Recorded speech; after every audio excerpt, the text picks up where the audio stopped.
Medchal check post వద్ద ఘోర road ప్రమాదం జరిగింది. టీవీఎస్ వాహనాన్ని లారీ ఢీకొనడంతో ఒకే కుటుంబానికి చెందిన ముగ్గురు మృతి చెందారు. తల్లి, తండ్రితో పాటు కూతురు అక్కడికక్కడే ప్రాణాలు కోల్పోయింది. ప్రమాదంలో బాలుడి 2 కాళ్లు విరిగిపోయాయి. ప్రమాద స్థలానికి చేరుకున్న పోలీసులు బాలుడిని స్థానిక ఆసుపత్రికి తరలించారు. కేసు నమోదు చేసుకుని దర్యాప్తు చేస్తున్నారు.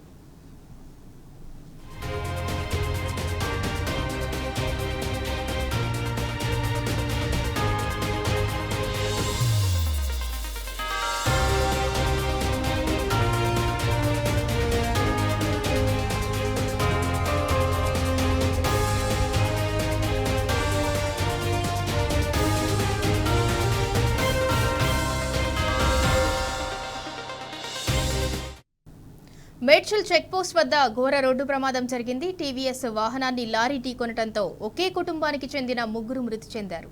తల్లి, తండ్రితో పాటు కూతురు అక్కడికక్కడే ప్రాణాలు కోల్పోయింది.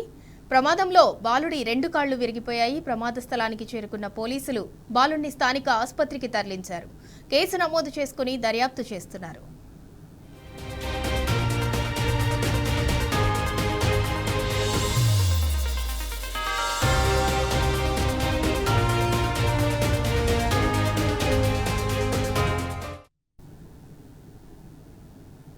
ట్రాఫిక్ వాళ్ళు ఎవరు అందుబాటులో లేరు, ఎవరు పట్టించుకుంటున్నారు. మొత్తం ఎట్లా ఇప్పుడే బట్టలు వేసారు. కాకపోతే అంబులెన్స్ ఏం రాలేదు, గంట రాదు. ఎందుకన్నా ట్రాఫిక్ మీరు చూసిరా లైవ్ గా? చూసినా మన గంట నుంచి మొత్తం ఇట్లా పడబెట్టిరు. ఏం చేస్తారు?